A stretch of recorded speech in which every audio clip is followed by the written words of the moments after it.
And welcome back to Retro Wrestling Games Presents. I'm your host, Alex G. And making his long-awaited return, Luke Martin. How you doing, Luke? I'm wonderful now that I've returned. Yes. We've missed you. Oh, thank you so much. I appreciate it. On this episode, we're going to take a look at Saturday Night Slam Masters or Muscle Bomber, The Body Explosion in Japan, if you want to be a jerk about it. That's the better name. Clearly superior. Mom, can you buy me Muscle Bomber, The Body Explosion for Christmas? All I want is that. Just that. Nothing else. So guys, we're doing something a little bit different. I will be cutting in between the Super Nintendo version and the arcade version because I wanted to give everyone a look-see. What are some of the differences between the two? They're very similar. Obviously, the arcade version is going to have a little bit smoother animation. It's going to have a little bit smoother graphics. The music's going to be a little bit better. The SNES version is a really, it's a competent port. It's a good port. It's not bad at all. The only thing that I don't like about the Super Nintendo version of this is that there's not a grapple button, which is weird because there's buttons on the controller that you don't use for this game at all. And for some reason, you just can't grapple with it. So you have to use the attack and then press, on the D-pad to do a grappling maneuver, which makes it exceedingly difficult. Now, the arcade version did not have this issue because it had a dedicated grapple button.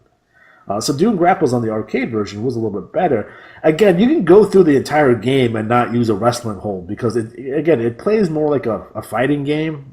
I mean, it's essentially Street Fighter, but with wrestling. You know what I mean? So you can just, use strikes, and you can probably get through the entire game that way. But again, I found myself losing matches because I want to do a power bomb. Like, I got to get that power bomb in. I'm not going to spam kicks to this guy and then pin him. It looks ridiculous. The real way to win.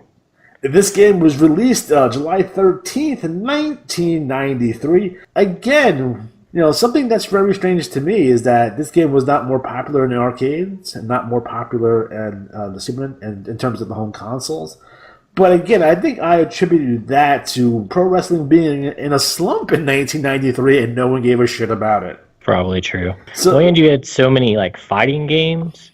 So if people don't care about wrestling, they're certainly not going to care about a game that's kind of Mortal Kombat probably came out around this same time. If so, pretty close. And the final boss in this game, his name is Scorpion. No way. Yeah, not bad. And there's the second boss too, whose name is Jim Flapjack or something. That's Jumbo Flapjack is the other boss. That's right. He looks like a pimp. I don't know what he's doing, but he looks like a pimp. I think he's a play on Big Daddy from England, if you guys know who Big Daddy is. But this game has two modes. It has single match modes, which the player goes through, one-on-one matches until you get to the end, and then it has a team battle royal where you and a partner compete in a series of 2-on-2 matches. So again, it's 4-player playability on this. And now the roster for this, I'm going to say the English and the Japanese names on these. The only guy that actually kept his name was Mike Haggar. We'll talk about him more in a little bit. But you have Biff Slamowicz, also known as Aleksei Zaldov. Now, he is a friend of Zangief from Street Fighter. When he loses, he blames, all these Western wrestlers cheat. That's what Comrade Zangief told me. It's true. It is true. Next up, you had Gunlock, also known as Lucky Colt. And apparently, in the English version, he is a relative of Guile from Street Fighter 2. So they're really kind of hey, we're associated with Street Fighter. We're in the same universe. They're really trying to make that clear here. You have the Great Oni, or the Mysterious Budo, which could be a Great Kabuki / Great Muda clone. You had El Stingray, also known as El Stinger in Japan. Okay. He's a Mexican luchador. And then you have Mike Macho Haggar. Really? Fucking Macho was his fucking wrestling name? There's no better name. Yeah. It's funny, when you win sometimes, his daughter Jessica comes up to the ring and they do the Macho Man and Elizabeth pose. Like he puts her on the course. shoulder and he does the pose. It's like, ah. He had Alexander the Greater, or Sheep the Royal, in Japan, who was a carbon copy of Big Van Vader. It was just Big Van Vader. I didn't even try to hide it on this one. Like, it's just Vader. Apparently, he's Australian who has a merciless attitude in the ring. Then you had King Rastamon, or Missing IQ Gomez in Japan. Missing IQ Gomez, huh? These names are amazing. Again, I felt like he was a Blanca clone because they use a lot of the similar maneuvers and they actually kind of look alike. So maybe it's just lazy programming. It could have been. It could have been. I mean, the whole game is Street Fighter, but with wrestling. Like, even the player select screen is almost identical. And then the one of the bosses, you have Jumbo Flapjack, or Kamala the Bouncer. Again, he wears a pimp hat and brings a cane, so that's awesome. So why not? And then the final boss of this game is the Scorpion, also known as the Astro. And he's the final boss of the game. And he runs a evil wrestling association called the Blood Wrestling Association. So apparently he's in part of the NWO, apparently. So he's the inspiration for the NWO, obviously. If some of you might have noticed in the main title screen, you have this dude that looks like Hulk Hogan. He's not in the game, which is weird. He's in the other games. He's in the other games. His name is Victor Ortega because, yes, he looks like a Victor Ortega to me. But, you know, I'm assuming that they had him in the game and someone at Capcom was like, man, Hulk Hogan's going to sue us. Like, I don't know. He rips the t-shirt and everything.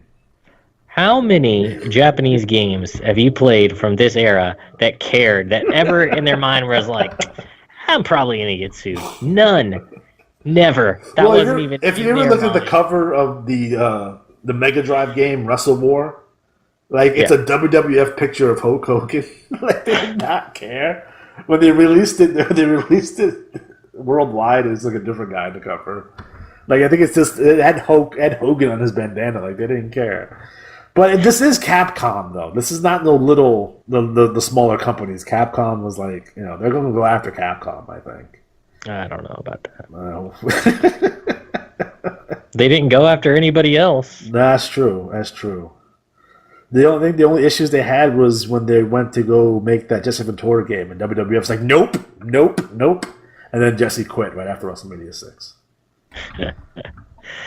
The original Slam Masters was ported to the Super Nintendo, Sega Genesis, and the FM Towns Marty, which is a system I don't own and want to desperately because it's ridiculous.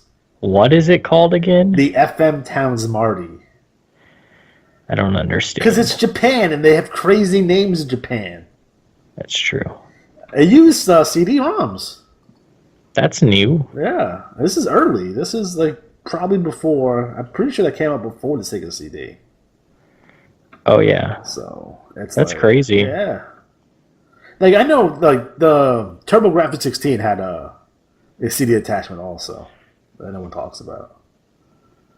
This game did have some sequels, so Muscle Bomber Duo, The Ultimate Team Battle, or in Japan, Muscle Bomber Duo, Heat Up Warriors.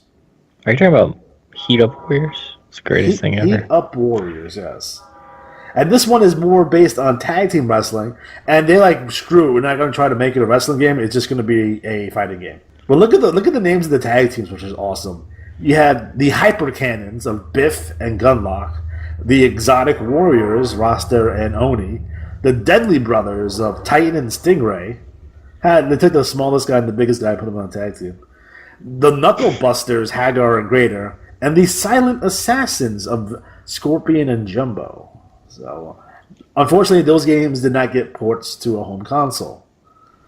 And then you had Ring of Destruction, Slam Masters 2, or in Japan, Super Muscle Bomber, The International Blowouts. Yeah, that's kind of a sad title.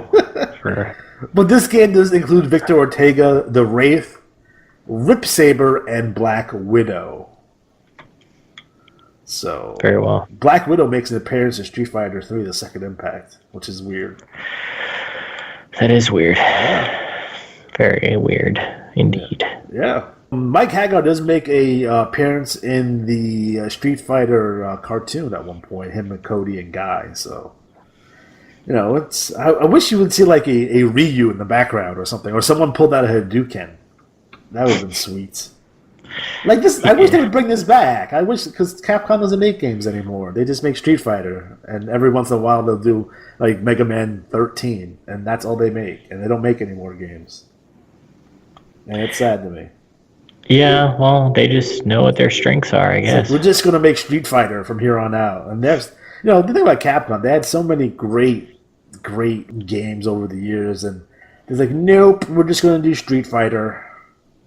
And it is the moneymaker. It is, but fucking, can we get a fucking 2018 version of Slam Masters, please? Can we get Slam Masters 3, Hell Fury, Part 2?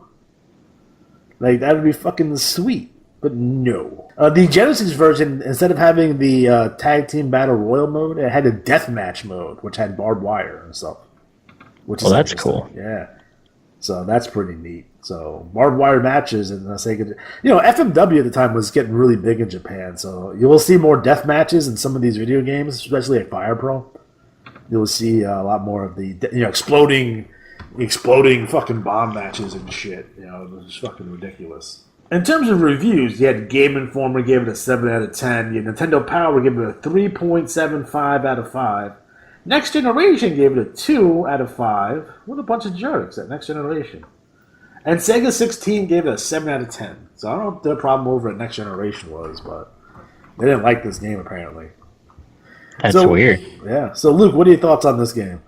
I mean, it's basically just a fun fighter that's also happens to be a wrestling game. I mean, there's really not anything that like differentiates it other than the fact that it's wrestling. But it's neat because it does something different.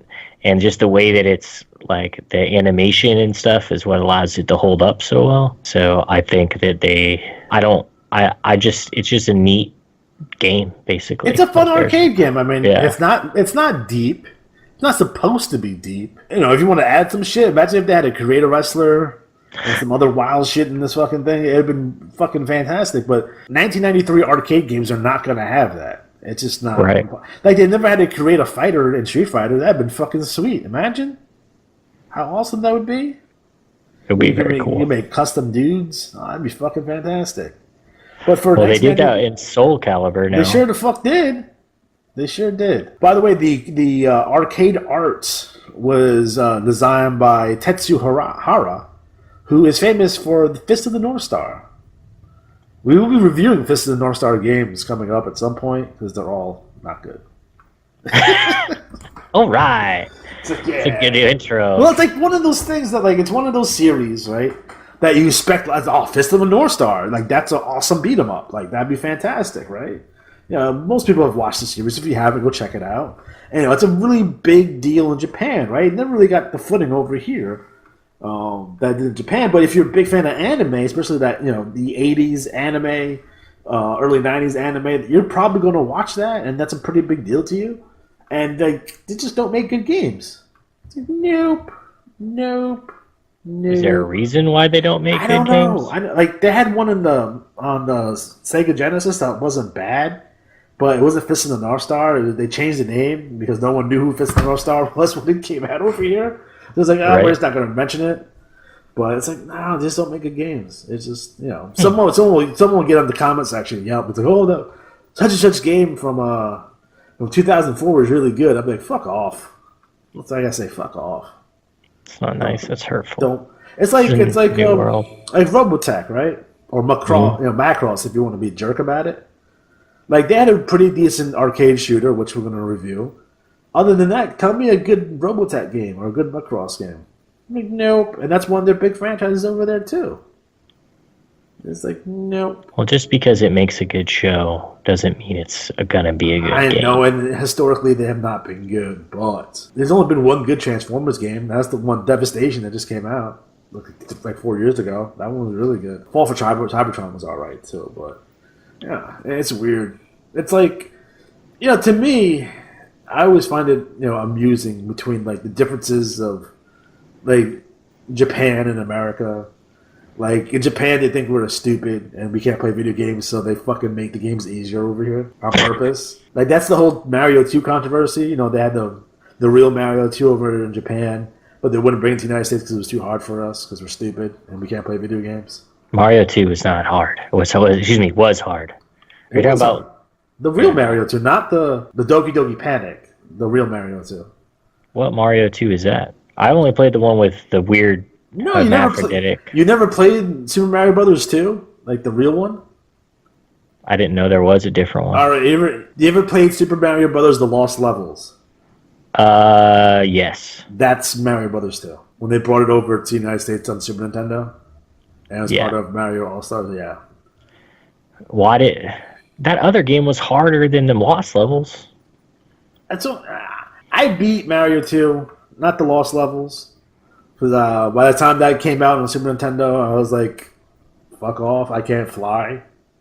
You know? I'm so used to Mario World, you know, I was like, I can't fly. Like, why am I playing this shit? So I never really played it, because I did get All-Stars, because I thought that was really cool. Like, I went back and played Mario Bros. 3, because I thought that game was really good. Yes, it is a very good game. But in terms of our good friend Mike Haggar, the Mike Haggar, Mayor Haggar. He is one of the most beloved arcade characters, and I'm curious about why you think that is. Because he's awesome? Because he's the mayor of a city and just walks through it with a pipe and beats the hell out of people? Well, because he was, like, big and he could, like, punch people. Because, like, Cody and what's Guy are, like, weak sauce, you know? Like, they're not... Guy's a bitch, by the way. I just want to let everyone know that. Cody is the man. But Guy, I don't trust Guy. He's a shifty character. But I was like using Mike Haggar because he was throwing like German suplexes and power bombs. He's power bombing people in the street. Why would I want anyone other than Mike Haggar? Like, he's fun. He was the funnest character to play. He was big. He felt like he could like stand up to people and stuff, and it didn't feel like the other two really had that whole thing. I don't know. It's a shame he's never been in a Street Fighter. Like, he would be a guy that I would put in Street Fighter. I mean, I know every time they have a poll about, like, what characters, he's always fairly close to the top. I don't get it either. I mean, he's been in some other games, like fighting games, like some Capcom versus whatever the fucks. But, he's never been in Street Fighter proper. On occasion, people will wear his clothes. Like, I think Cody in an alternate attire, Street Fighter 5 is wearing Haggar's clothes, so he has like big pants and a fucking one strap fucking belt. Well, that's disgusting. and I think in Street Fighter 4, I think an alternate fucking costume for Zangief was the Mike Haggar look. But like, he needs to be first of all, they need to go back and make him beat him up, because that's a whole nother fucking thing. Like, what are your modern beat 'em ups? So like Arkham City and the new Spider-Man, right? Maybe, but even they're not really beat 'em ups. Yeah. Like, I just need to walk down the street and just start punching people in the face. Yeah, just do that. Yeah. That sounds like a plan. You know what? I like that idea. You heard it here first. You're going to just start just beating people on the street randomly. Just on the street, you know. It's going to work out well, I feel. Like, I think you have a good idea about where you want to be in life. Well, I think that... You know what the last beat 'em up that I really enjoyed that came out? What was that? It came out with a new Double Dragon game that was really fun to play. I had it on the 360. See, I think the hardest part about beat 'em ups is that you never play, like, you don't really get to play them, but like with your friends. If you don't have friends. What if you do it? You can do it online. You jump in. You get 4 dudes, like, just like how the modern online gaming works, right? Fucking 4 dudes, right? You just fucking put them in a fucking lobby and here you go. Go fucking beat the shit out of a bunch of people. I mean, yeah, that would work, but just saying, I don't think people have the motivation to do that anymore. Kids these days, you know? When the too busy playing Fortnite? Yeah, and dancing and yelling at each other on the internet. I don't play games online. And I tell you why, because every time I play a game online, would it be Call of Duty or what have you, I always get killed by like a 14-year-old fucking Korean girl and that laughs in my face. It really hurts my self worth as a man. No, I'm okay with it because when the nukes start dropping, they're not gonna. I'll be okay. I don't know about her and her parents, but I'll be doing just fine. Ridiculous. How many millions of people are supposed to die in that invasion? A lot, but not here in America. In North Korea. North Korea. Sounds like a Korean problem. Yeah. Maybe they should spend less time on Fortnite. What's up? You ever had Korean barbecue? I don't know. Maybe. Probably not. I heard it's good, though. It is good.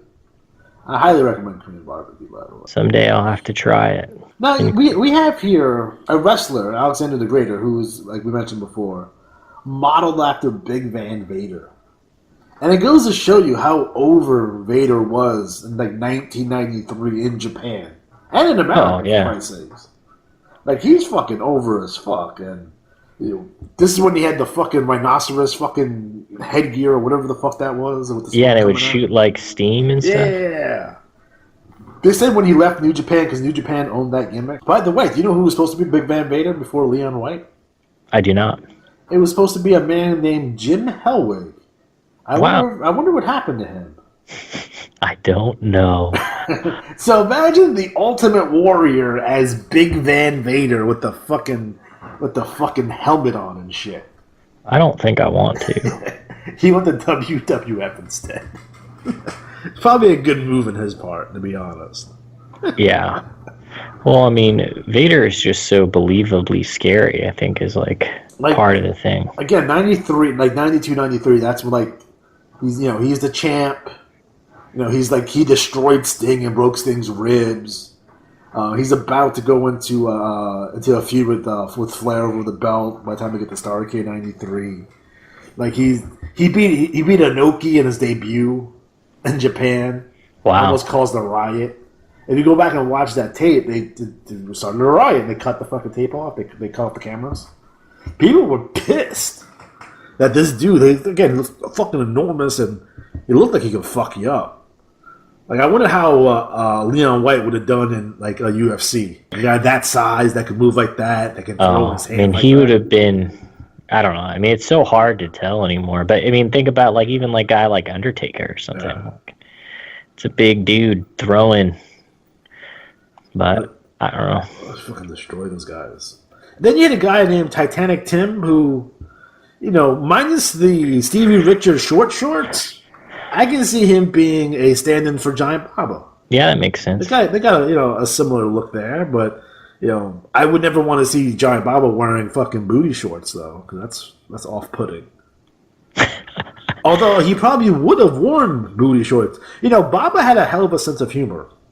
If you ever watched some of the commercials he was on, like, he was a funny guy. And by the time, like, he was smart enough to know that he was no longer the top guy in all Japan.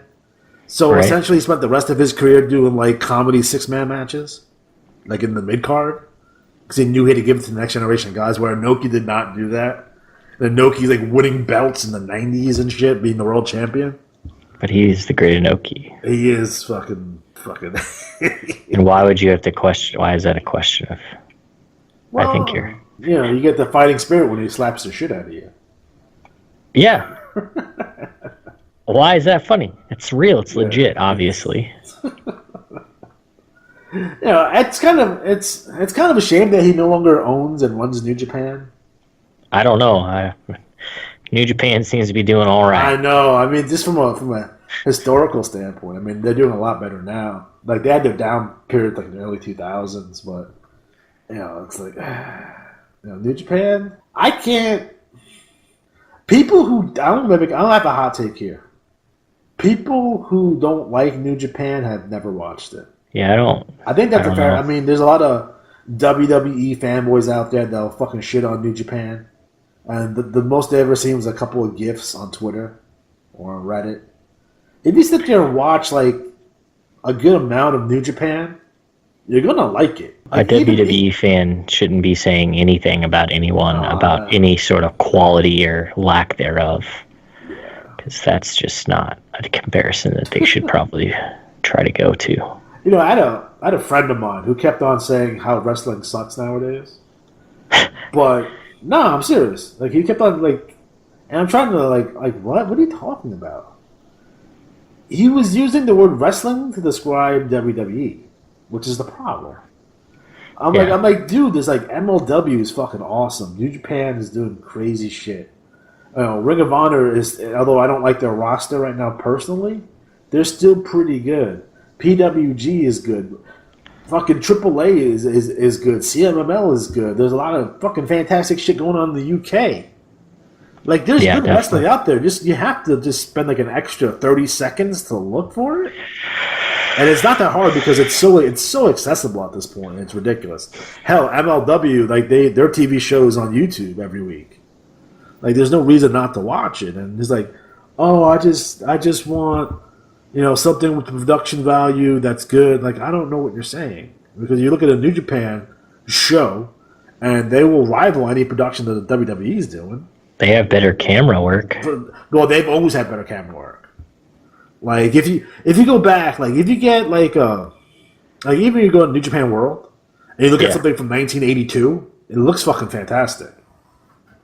Like their camera work, like again, it must be Japan and the technology and what have you over there, but they always had very good cameras over there. Like here, you can watch something from '82 and it's like fourth generation fucking VHS quality shit. It's like oh fuck, and that's stuff on the WWE network. But I'm not anti WWE. I don't want people to get that wrong. I want them to do well. You kind of sit there. We all want them to do well because when they do well creatively, I think the whole industry does well. But unfortunately, for them, over the past what year is it? 2018. 12 years, they haven't been consistently good. That's I mean, there's a lot of people I see it on Twitter all the time. Was like, man, I wish it was 2012 again. I'm like, it sucked back then too. Yeah, I don't know. It's just really hard. It's Like I don't impossible to really. watch. It's impossible to watch on a weekly basis. I don't think it's meant to be consumed that way. Like the best way to consume WWE is to watch the clips on Facebook or on Twitter. You get a sense of what's going on. Don't watch anything but the pay-per-views. So don't watch anything other than WrestleMania, Survivor Series, SummerSlam, and the Royal Rumble. And I think everyone can be okay. Because if you watch the TV every week, it doesn't make any sense. And if you miss 3 weeks of TV, you're not gonna be able to catch up because everything's so fucked up all the fucking time. It's hard to follow. The shaky cam nonsense makes me want to throw up. And the amount of cuts, a 45-second clip of WWE, and it will have like 50 cuts. This camera switches fucking constantly. And I'm like, what are they doing? It looks insane. Well, they don't ever like see like a lot of times they'll just because they are just so weird, they'll miss important parts of the match. Like for no reason other than that they decided to switch the camera to something Yeah. for no like Well, just to do they'll, it. they'll shoot the crowd in the middle of a high spot. Yeah, or they'll like it's I not don't even know. like Kevin crowd Dunn, I don't reaction. know if Kevin Dunn is losing his grip or whatever, but he's losing his grip. I don't know what's wrong with him. Like he was someone like you go back and watch '89 Superstars. You see how slickly produced that show is? It's fucking insane.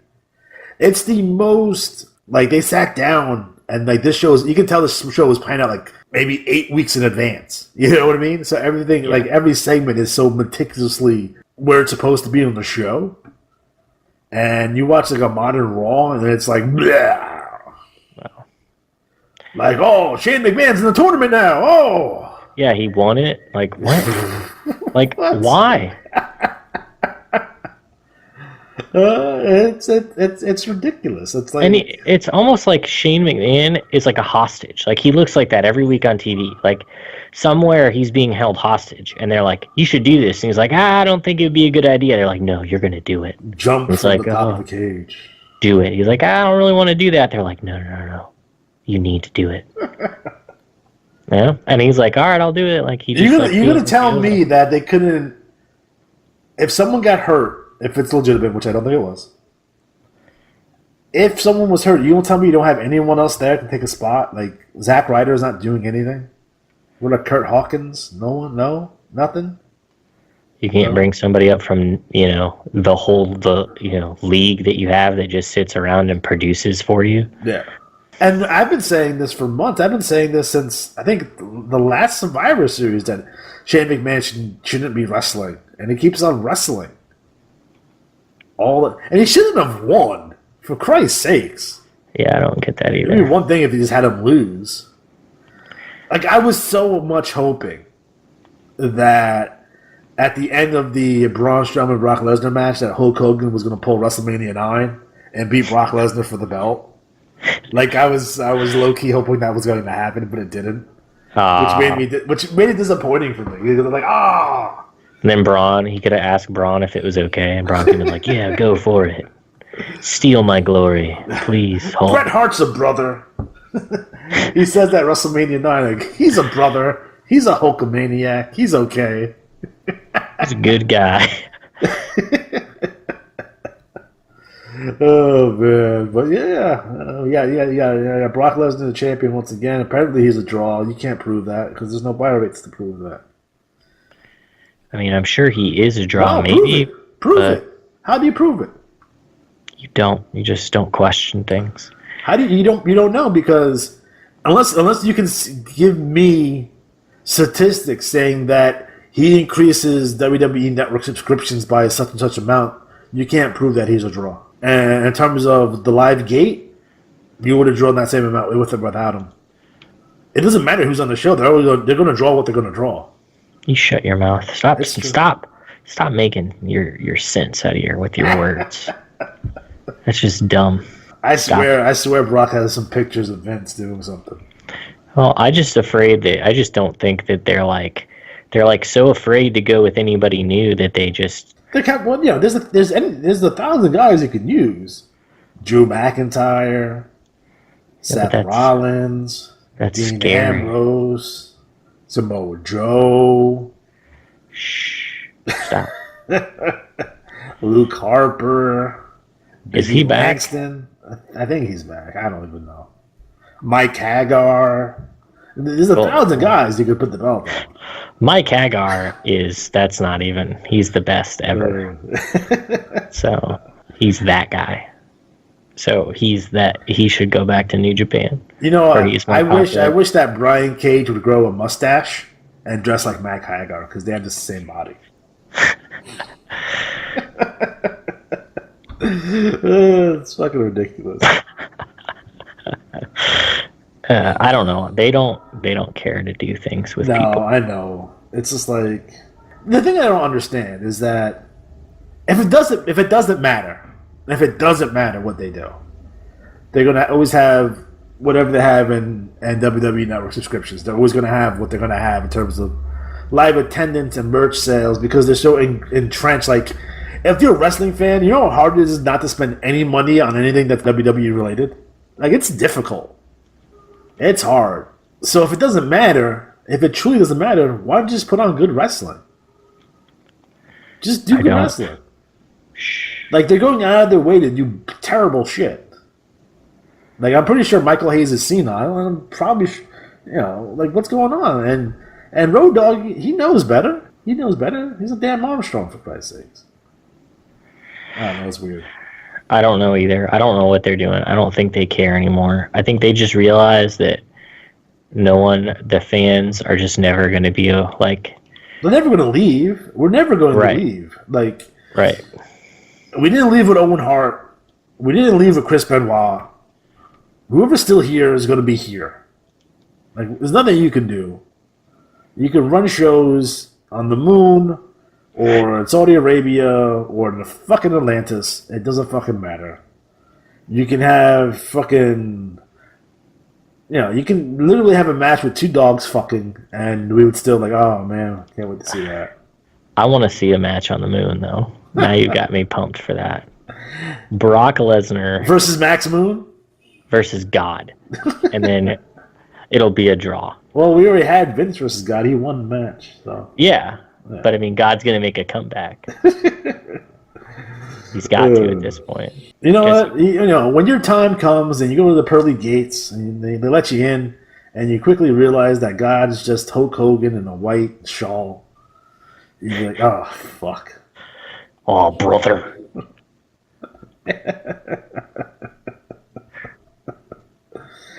You know, I recently found out that Hulk Hogan is of Latino descent. Did you know that?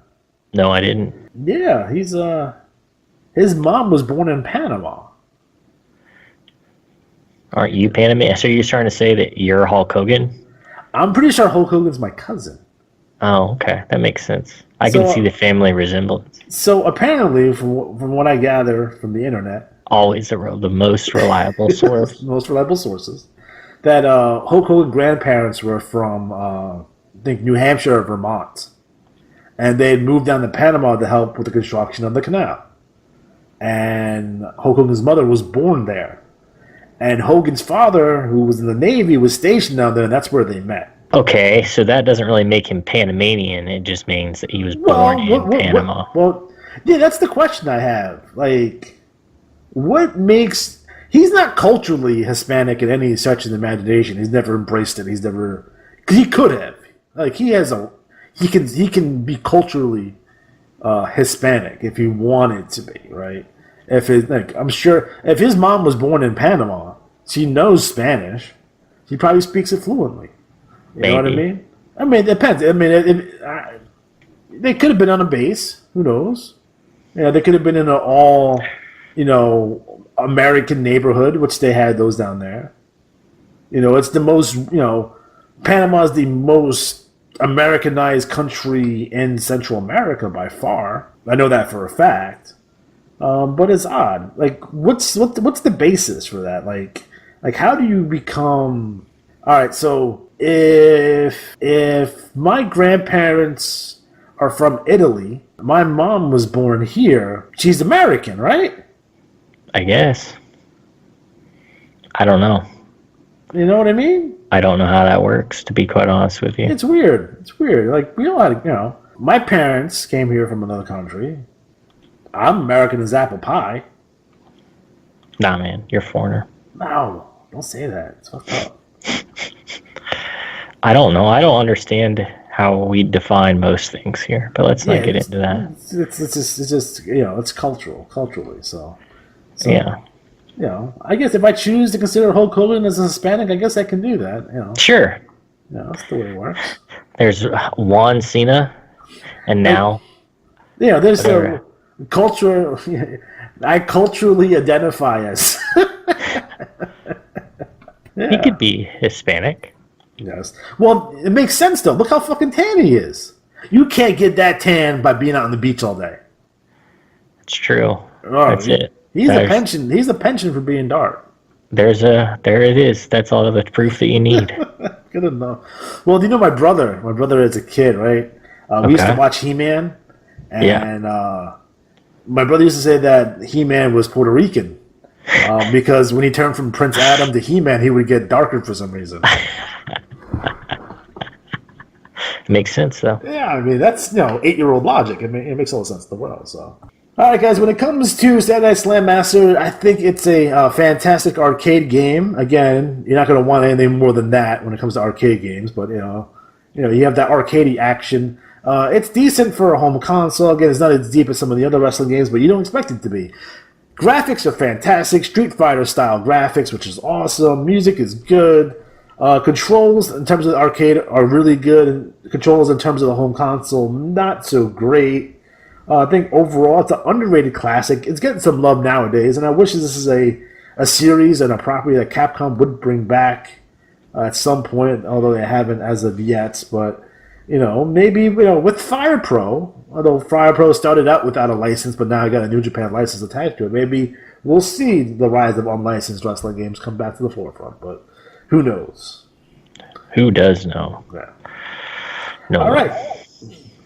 So for